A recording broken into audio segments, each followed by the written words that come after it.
Hi guys, welcome to my YouTube channel.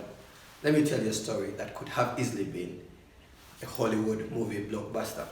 Fresh from the courts of law, about four sailors who left from Sydney, Australia and were heading towards Southampton. On their way they met tragedy. The story moves as follows. In 1884, four gentlemen by the name of Dudley, who was the captain, and another guy was called Stevens, another guy was called Edmund, and a 17-year-old kid by the name of Richard Parker. So these guys leave Sydney around May and head to Southampton. On their way, a wave hit their ship and washed it away. The captain immediately noticed that this ship was doomed to capsize. He immediately orders the crew members to launch a lifeboat into the sea and ordered all of them to hop onto the lifeboat so that they can escape for their safety. As they were escaping, they ensured that they carried some food. They didn't carry a lot of food because they didn't have a lot of time, so they carried a little portion of the food, which was really not going to last them a lot of time. While on the lifeboat, they ate that food for a couple of days. It didn't last them so long, yeah? And their food generally got finished around the 17th of July. Remember, they capsized on the 5th of July. So from 5th July to 17th July, they were feeding on the food that they had taken from the boat. Now the food was getting done, that is where, and there was no hope of what? Of rescue. They are on the empty sea, on a lifeboat. Stories have it that they even fought off a shark as they were on the lifeboat. A shark tried to attack them and they fought it off. But they were not seeing any rescue on the ship. Back in the day, technology was not as good as it is now. The communication was not that good. They were probably relying on radio calls. So they were and the radio call was on the ship that had subsized. Hell, I don't know if in that century, in 1884, they had radio calls even. So they were on the sea, and the food by 17th July, their food was done. Fortunately, they saw a turtle floating on the sea, which they hunted down and fed on that. That turtle gave them some meat to last them a couple of days until about 24th July. So the turtle ensured they eat the meat but didn't drink the blood because the blood was contaminated with some sea water.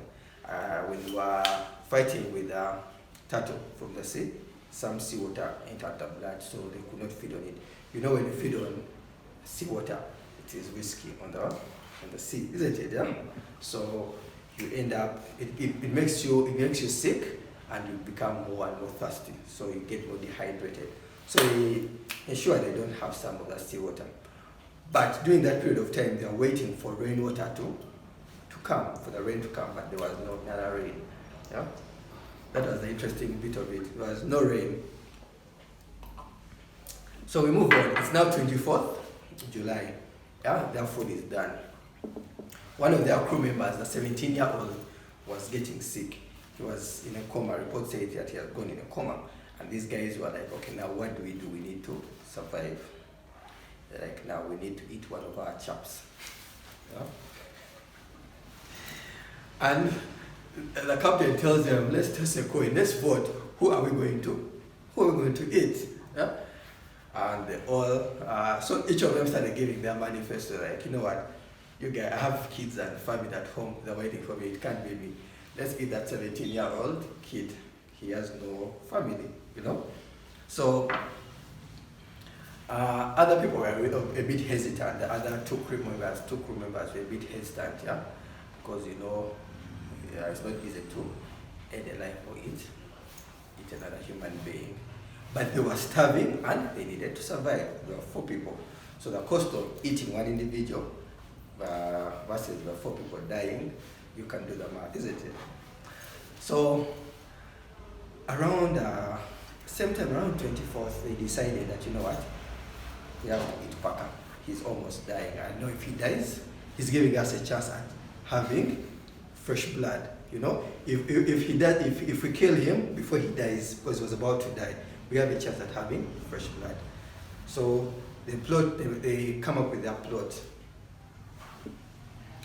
One of the crew members, I think it should have been either Richard or Stevens, executed the plan using his small pen knife, went and cut the jugular vein of the young guy, Richard Parker. Sources say that when they were killing Richard Parker, he yelled out that, why me? Something like that, yeah? While they were killing him. And these guys killed him and drank his blood. On 29th of July, the CSL, a German ship, came to their rescue. Now, they were rescued and taken to Falmouth, Cornwall, where they met of course, the local police, and they were interviewed to give an account of what had transpired by the sea. They gave an account, and they were genuine in their account. They did not hold out, because they believed that they were protected by the custom of the sea. The custom of the sea that was at that time was that, in this particular case, was that they may be protected by the custom of necessity. It necessitated them in this case to eat their body for the 3 people to survive. So they were genuine in their account, they did not hold out. And they were arrested. They were arrested and arraigned in court.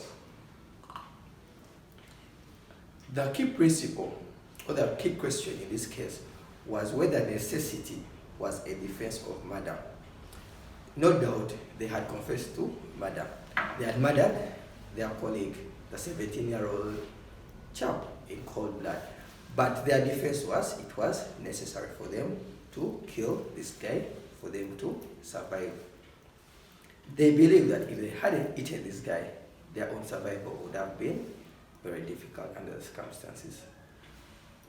Now this is where the law bit comes in, that court held in that case that necessity is not a defense to murder. They were charged for murder in that instance.